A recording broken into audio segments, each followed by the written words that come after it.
அகஸ்தியர் என்னும் புரளி என்ற அற்புதமான ஒரு ஆய்வு நூலை பல கட்டுரைகளாக பல ஏடுகளிலே வந்திருந்த போதும் அவைகளை ஒரு புத்தகமாக தொகுத்தால்தான் அது என்றைக்கும் நிலைத்து நிற்கும் என்ற தத்துவ அடிப்படையில் அந்த உண்மைக்கு ஒப்ப சிறப்பான வகையில் நான் அருமை எழுத்தாளர், முற்போக்கு சிந்தனை, புரட்சிகரமான சிந்தனை, மாற்றி யோசிக்கக்கூடிய சிந்தனையாளர், எதையும் தோண்டி துருவி ஆராய்ந்து மக்களுக்கு தரக்கூடிய ஒரு அற்புதமான எழுத்தாளர் சொன்னால் அவர் தோழர் அப்பண்ணசாமி அவர்கள் என்ற பெருமைக்குரிய நம்முடைய எழுத்தாளர்.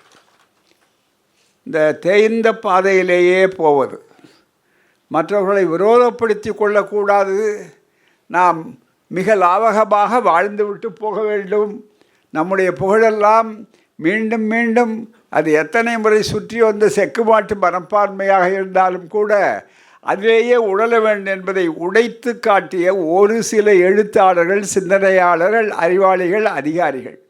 அந்த பட்டியலிலே வரக்கூடிய அருமை தோழர், சிறந்த எழுத்தாளர், சிந்தனையாளர் மு. அப்பண்ணசாமி அவர்களுடைய அகஸ்தியர் என்னும் புரளி என்ற நூல்.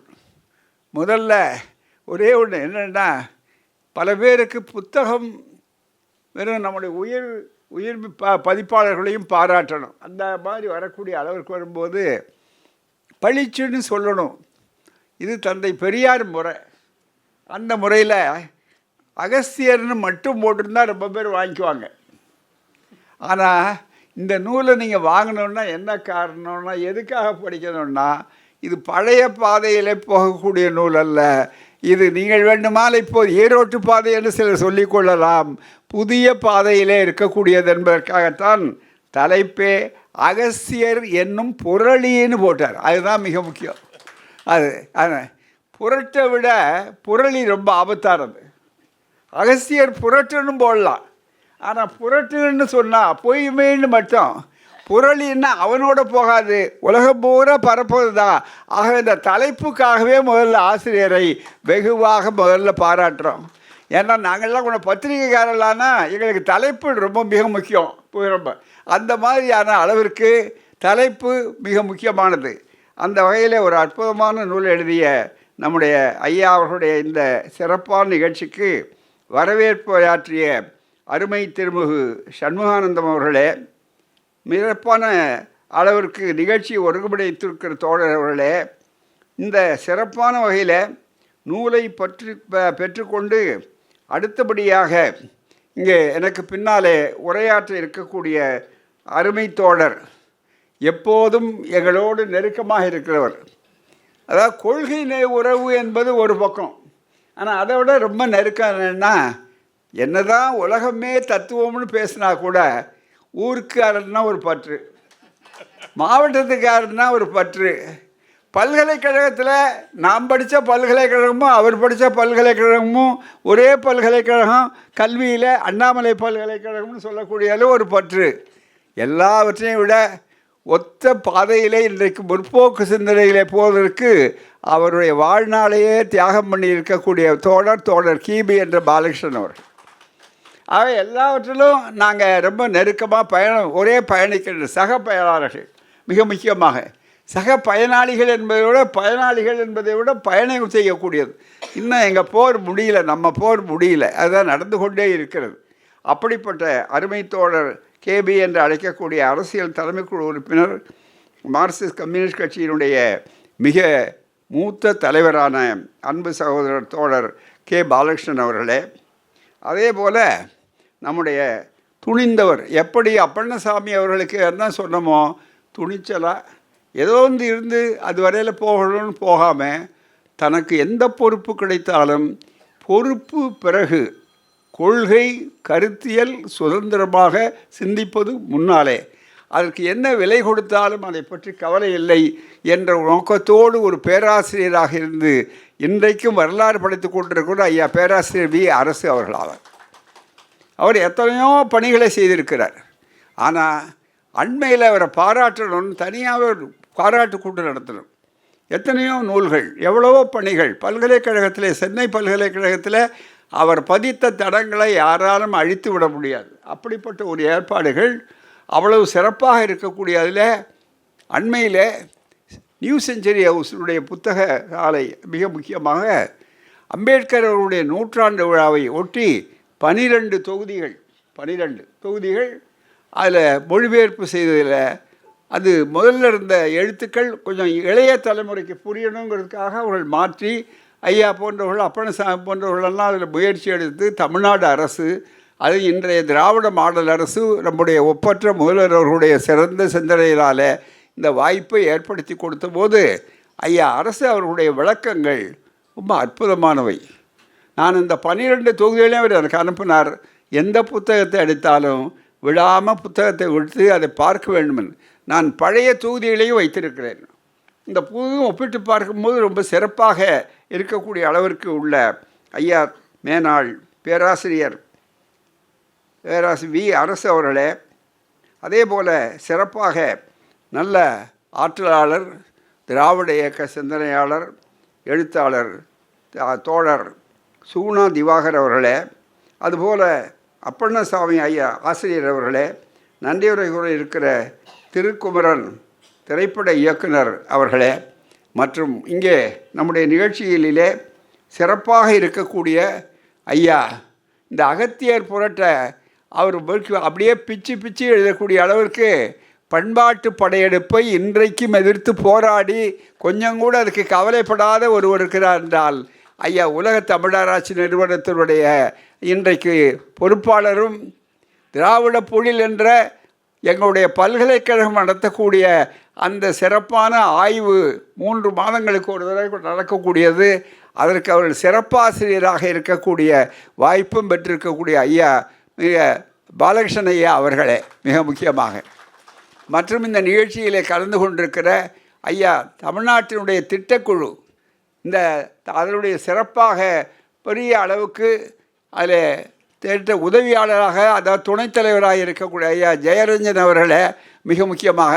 இந்த அரங்கம் பார்ப்பதற்கு குறைவாக இருக்கிற மாதிரி இருப்பாங்க, எல்லாம் முத்துக்கள். அதுதான் மிக முக்கியம். அறிவு முத்துக்கள், ஆய்வு முத்துக்கள், உணர்வு முத்துக்கள்னு சொல்லக்கூடிய அளவிற்கு சிறப்பான இந்த அரங்கம். இன்னும் ஏராளமாக சொல்லி கொண்டிருக்கிறார்கள். ஒவ்வொருவரையும் தனியே சொன்னால் நேரத்தின் நெருக்கடி என்பதனாலே நான் அதிகம் சொல்ல விரும்பவில்லை. தோழர்களே, இன்னொன்று, எனக்கு முழுமையாக எல்லோருடைய உரையையும் கேட்க வேண்டும் என்பதுதான் இறுதி வரையிலே இருந்துவிட்டு போவதற்கான முடிவெடுத்து வந்தோம்.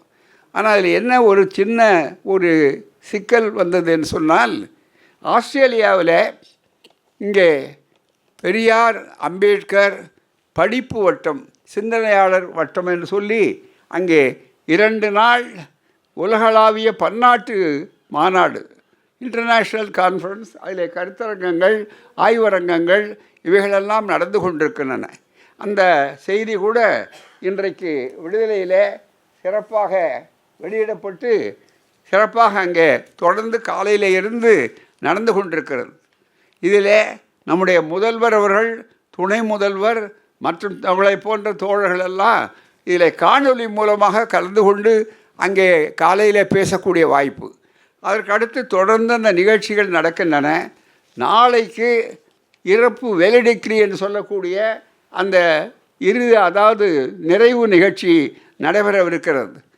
அதற்கும் வேண்டிய அளவிற்கு அந்த நிகழ்ச்சிகளையெல்லாம் எங்களிடமிருந்து திரட்டி காட்டி சிறப்பாக நீங்கள் அதையும் செய்ய வேண்டும் என்று அவர்கள் ஒரு பகுதி ஆஸ்திரேலிய மக்களும் கலந்திருக்கிறார்கள். ஜப்பான், மலேசியா, அதே போல் மற்ற நாடுகளிலே இருந்து நம்முடைய பகுதியிலே இருந்து மட்டுமே தமிழ்நாட்டில் இந்தியாவிலிருந்து ஒரு 30 தோழர்கள் குடும்பமாக போயிருக்கிறார்கள். இப்படி ஏராளமாக இருக்கிறார்களே. ஆஸ்திரேலிய நாட்டு நாடாளுமன்ற உறுப்பினர்கள் கலந்து கொள்கிறார்கள். முக்கியமானவர்கள் பல துறையிலே இருந்து அவர்களெல்லாம் அந்த கலந்து கொள்ளக்கூடிய அந்த வாய்ப்பு, பிற நாடுகளிலிருந்து வந்திருக்கக்கூடிய ஆங்கிலம் மற்ற மொழிகள் இதெல்லாம் இருக்கு. ஆகவே அதற்கான ஒரு பதிவையும் கொடுக்க வேண்டும், அது இரவுக்குள்ளாக உடனே தர வேண்டும் என்று மீண்டும் அவர்கள் கேட்டார்கள். எனவே தான் இந்த நிகழ்ச்சி இருக்கிறது. நிகழ்ச்சிக்கு போய்விட்டு வந்து அதற்கு பிறகு உங்களோடு கலந்து கொள்ளக்கூடிய அளவிற்கு இருக்கும் என்று சொன்ன காரணத்தால் தான் நான் பேசிவிட்டு செல்ல வேண்டிய ஒரு எதிர்பாராத ஒரு நெருக்கடி எனக்கு ஏற்பட்டிருக்கிறது. ஆகவே அருள் கூர்ந்து இங்கே பேசக்கூடிய அறிஞர் பெருமக்கள் இடையிலே போய்விட்டேன் என்று நினைக்காதீர்கள். இந்த கருத்துக்கு என்றைக்கும் இறுதி வரை இருந்து போராடக்கூடிய ஒருவன் தான் என்று உங்களுக்கு தெளிவாக தெரியும். அந்த வகையில் முதலாவதாக இந்த ஐயா ஆசிரியருடைய நூலை பற்றி சொல்ல வேண்டும். மிக முக்கியமாக நான் முதல்ல சொன்னதைப் போல இந்த நூலில் பாராட்ட வேண்டியது என்னென்னா பல கட்டுரைகள். அந்த கட்டுரைகளெல்லாம் தொகுப்பில் முதல்ல ஒரு அரிய செய்திகளை சொல்லுகிறார்கள். ஐயா பாலகிருஷ்ணன் அவர்கள் இங்கே இருக்கிறார்கள். அவள் தான் மிக முக்கியமாக கீழடி ஆய்விலிருந்து சங்க காலம் தொட்டு அந்த திராவிட நாகரிகம் ஆரப்பா மொஹஞ்சதாரோ நாகரிகம் எல்லாவற்றுக்கும் ஆதாரங்களோடு சான்றுகளோடு சொல்லக்கூடிய நிலையில் ஒரு பண்பாட்டை எதிர்பார்த்து, பண்பாட்டு படையெடுப்பை எதிர்பார்த்து ஒரு பெரிய அறிவுப்போர் நடந்து கொண்டிருக்கிறது. அந்த அறிவுப்போர் தான் மிக முக்கியமானது. அந்த வகையில் அகத்தியர் என்பதை வைத்துக்கொண்டு திடீர்னு ஒன்று வந்தார். அதுவும் இவ்வளோ நாளைக்கு இல்லாத வாக்கியம் இப்போ புதுசாக கடவுள்களில் கூட பார்த்திங்கன்னா திருவிழாவெல்லாம் இதுக்கு முன்னால் கிடையாது. ஒரு 5 வருஷத்துக்கு முன்னாலெல்லாம் இல்லாத கடவுள்கள், இல்லாத பெயர்கள், மாதத்துக்கு மாதம் புதுசாக வரணும். அதில் பார்த்திங்கன்னா வடமொழி பேர் தான் இருக்கும். மிக முக்கியமாக பவுன் விற்காத காலத்திலெல்லாம் பார்த்திங்கன்னா அதுக்கு ஒரு வார்த்தை கண்டுபிடிச்சான். உடனே அங்கே வந்த உடனே அப்போ வாங்கினா பவுன் வாங்கினா ரொம்ப குட்டி போடும் அப்படின்னு சொன்னாங்க. போகிறா இப்போ எல்லோரும் வாங்குறது யோசனைப்பட்டா விலை அதிகமாக போச்சு அப்படின்னு சொல்லக்கூடிய அஷே திருதி அப்படின்னு போட்டு. ஆக இந்த மாதிரி எனக்கு புரியாது. ஒரு 10 வருஷங்களுக்கு முன்னால் அது கிடையாது. அதே மாதிரி 50 வருஷத்துக்கு முன்னால் எல்லாம் இருக்குது. வேண்டுமென்று அதை செய்வது தான் இன்றைக்கு ஆர்எஸ்எஸ் போன்ற பல அமைப்புகள் வெளிப்படையாக ஒரு பண்பாட்டு புரட்சியை, அவர்கள் பண்பாட்டு படையெடுப்பை நடத்தி கொண்டிருக்கிறார்கள். அதை எதிர்த்து எந்த ரூபத்தில் வந்தாலும் அறிவுபூர்வமாக நம்முடைய உரிமையை நாம் காப்பாற்ற வேண்டும். அது நம்முடைய உரிமை என்பதை விட உண்மையை நிலைநிறுத்த வேண்டும் என்பதுதான் அதிலே மிக முக்கியமானது. அதற்காகத்தான் இது வரும்போது இந்த அகஸ்தியர் புரளி என்ற இந்த நூலை முதல்ல ஒரு கட்டுரையிலிருந்து எழுதியிருக்கிறார். இந்த வரலாறு ஐயா அவர்கள் சொல்லுகிறார்கள், உள்ளே இருக்கு அவருடைய அதே மாதிரி இதை வெளியிட்ட உயிர் பதிப்பகத்துக்கு பாராட்டணும். ஏன்னா இதில் லாபம் வருமானு பார்க்க முடியாது. ஆனால் கொள்கையில் இருக்கக்கூடிய மிகப்பெரிய அளவிற்கு வாய்ப்புகள் இருக்கின்றன என்று சொல்லி பதிப்புரையிலேயே மிக தெளிவாக சொன்னார்.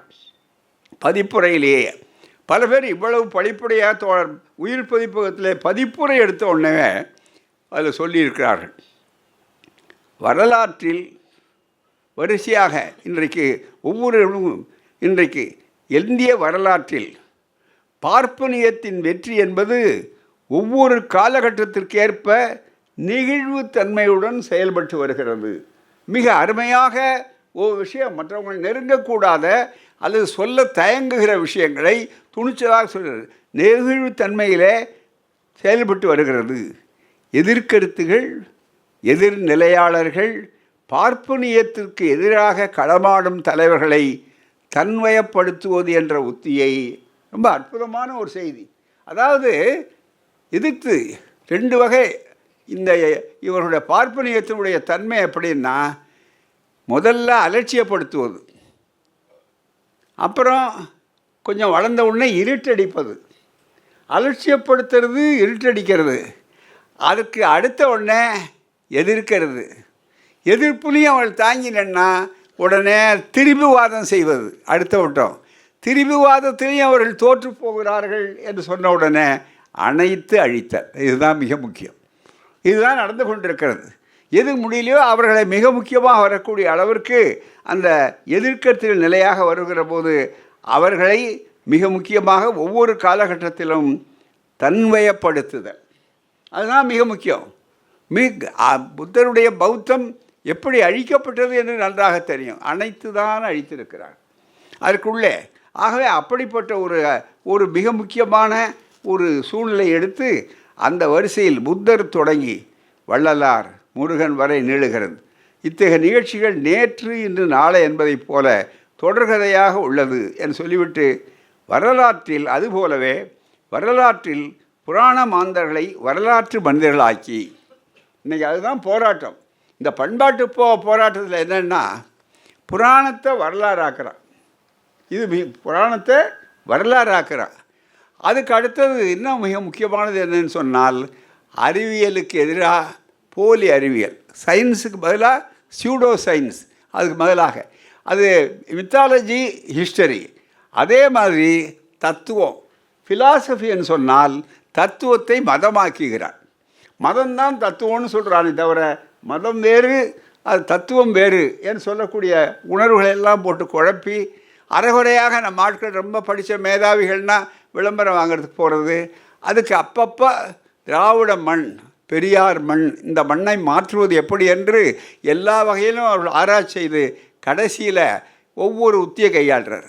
அதுக்கு வேறு எங்கேயும் உதாரணத்துக்கு தேடி போக வேண்டிய அவசியம் இல்லை. இந்த வேலைகள்லாம் செய்கிறதுக்கு யாருன்னு சொல்லும்போது இந்த புத்தகத்தில் ஒரு அரிய செய்தியை நம்முடைய ஆசிரியர் அப்பண்ணசாமி அவர்கள், நூலாசிரியர், பிடிச்சிருக்கிறார். சரியாக நூலை பிடிச்சிருக்கார். அதுதான் மிக முக்கியம். என்ன நூலை பிடிச்சிருக்காருன்னு சொன்னால், இதை எழுதுறதுக்கு இந்த மாதிரி ஒரு கட்டுரை அவருக்கு முதல்ல வேடிக்கையாக அவர் சொல்கிறார். பல்கலைக்கழகத்திலேருந்து அவர் எழுதும்போது மிக முக்கியமான ஒரு செய்தி, இன்னும் உள்ளே இருக்கிற செய்திகள்லாம் உங்களுக்கு தெரியும், மற்றது வருவோம். இங்கே வரும்போது இங்கே இந்த கட்டுரை பிறந்ததற்கு காரணம், அவர் கோசாம்பின்னு உள்ள ஆய்வாளர், மிக முக்கியமாக டிடி கோசாம்பி அவர்களுடைய. அதில் இந்த முதல் ஒரு செய்தி முக்கியமாக சொல்லுகிறார்.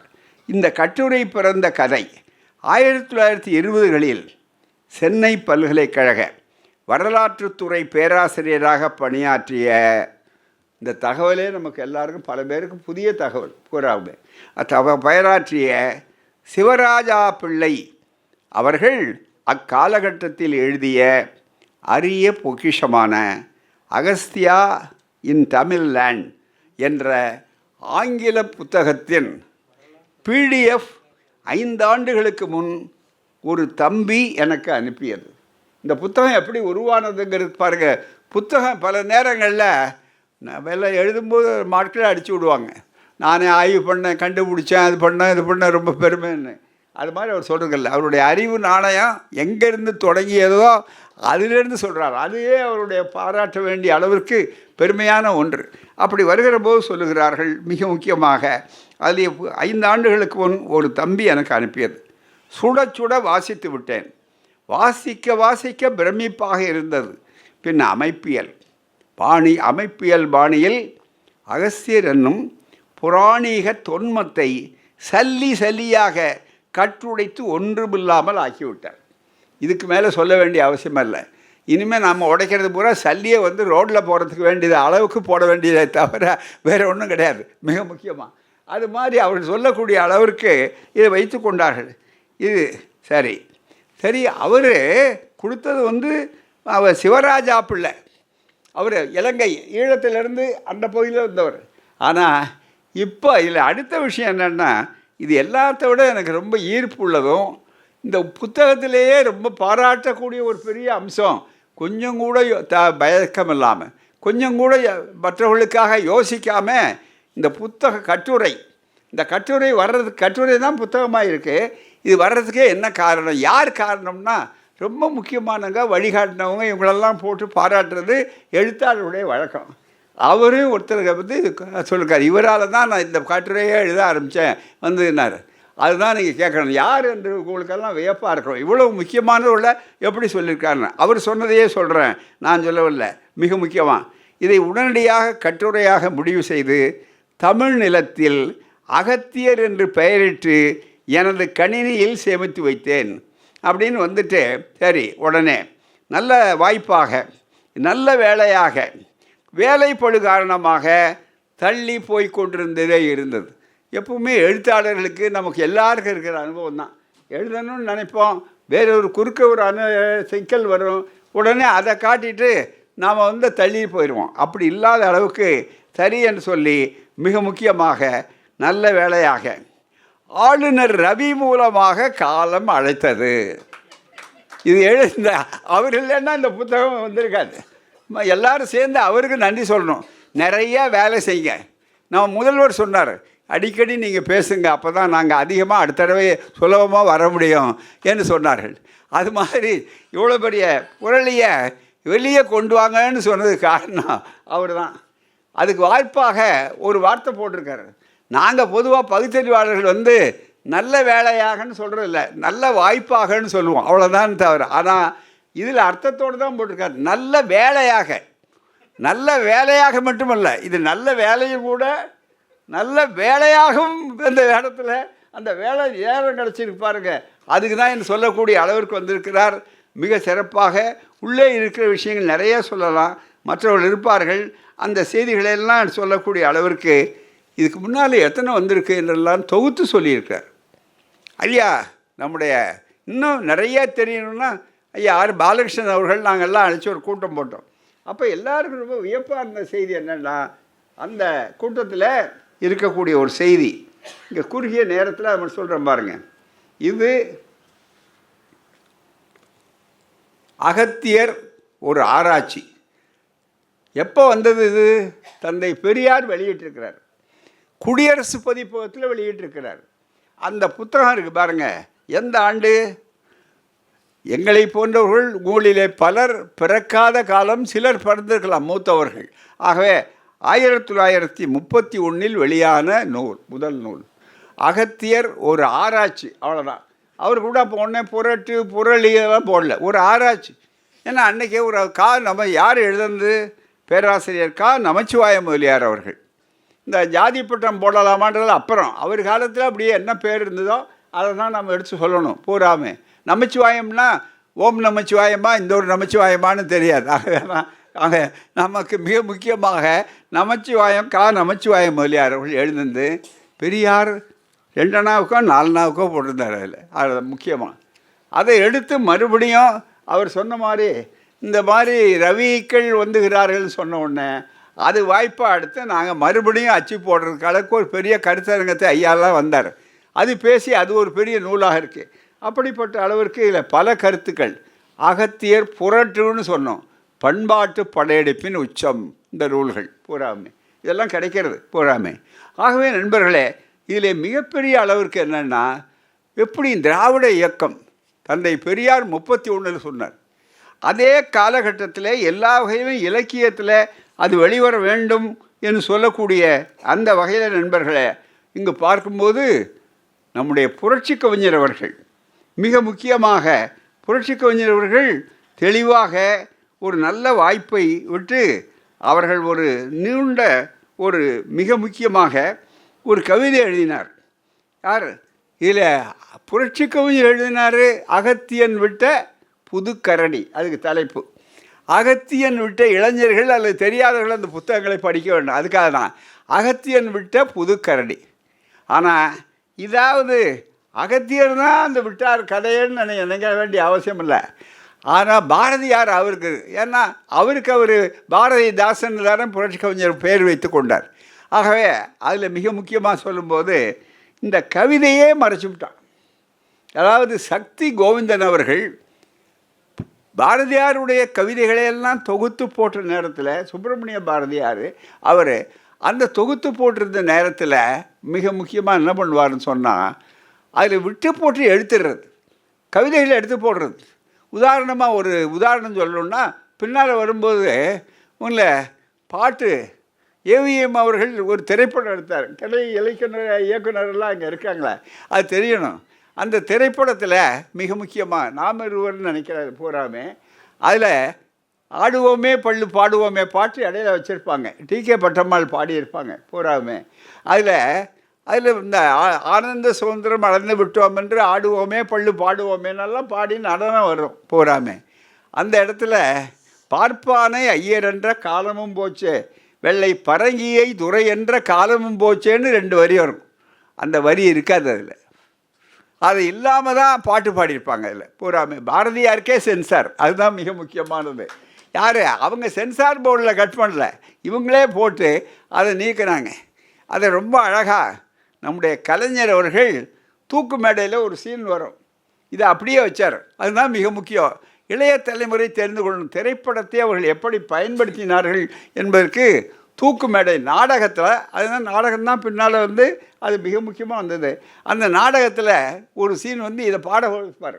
எம்ஆர் ராதா அது மிக முக்கியமாக அவர் தான் அபிநய சுந்தர முதலியார்னு நமக்கு இந்த கல்கொய்க்கு எதிராக ரொம்ப வைதிகர்களாகவும் வேட்டு போட்டு ரொம்ப சிறப்பாக நடிகர்கள் அவர்கள் அந்த காட்சியை நடத்துவார். அவருடைய இதில் பாடு பொழுது வேகமாக அது போட்டுவான் பூராமே.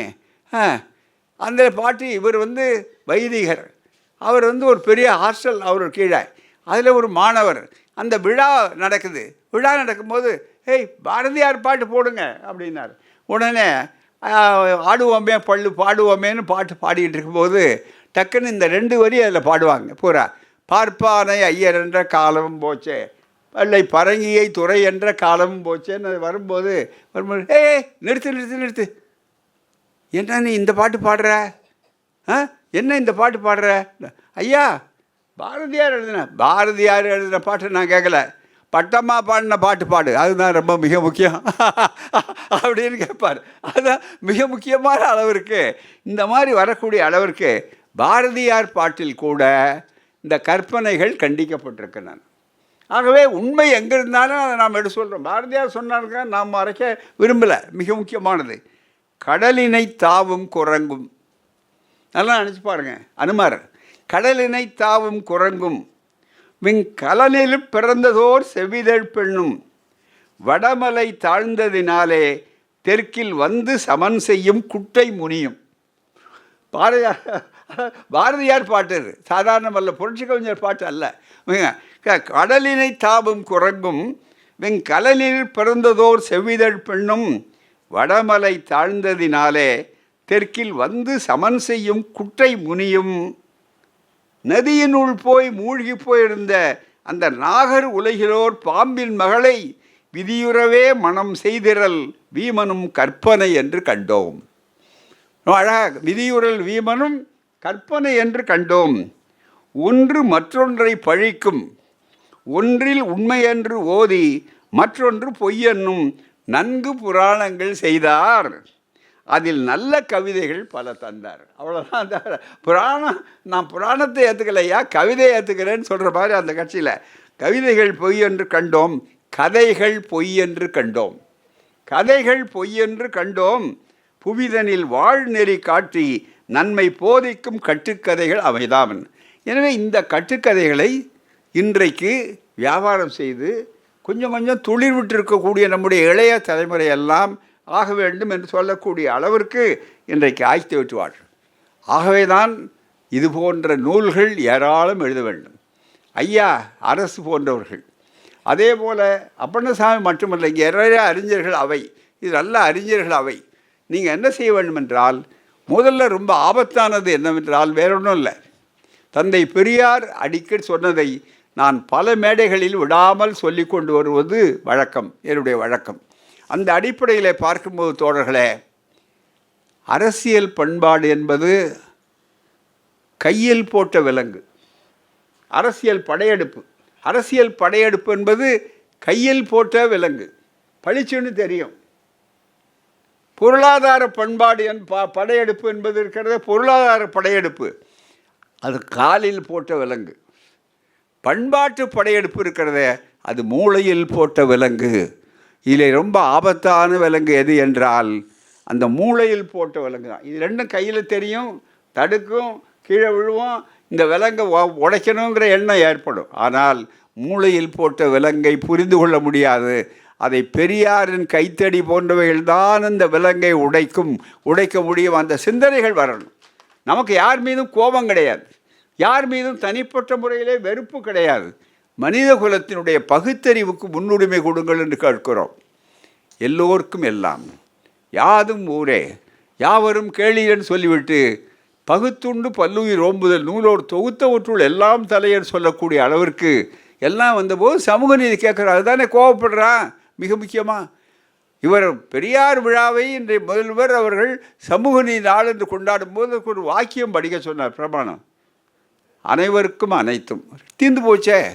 இந்த அனைவருக்கும் அனைத்தும்னு இருக்கக்கூடாது என்பதற்காகத்தானே இத்தனை புரட்சிகள், இத்தனை பாவம். அதுதான் அடிப்படை. ஆகவே தான் எவைகளெல்லாம் நம் மக்களை போதைக்கு ஆளாக்குகிறதோ, போதைப் பொருளை பற்றி பேசுகிறாங்க. போதையிலேயே ரொம்ப கண்டுபிடிக்க முடியாத போதை இது. போதையாவது ஒரு நேரம் போய் மீண்டும் நேரம் கொஞ்சம் தெளிவடைவான். ஆனால் இந்த போதை இருக்க, இது அப்படியே நம்முடைய மூளை விலங்கு போட்டு விடுறது இல்லாமல் பண்பாட்டு படையெடுப்பு இருக்கிறது.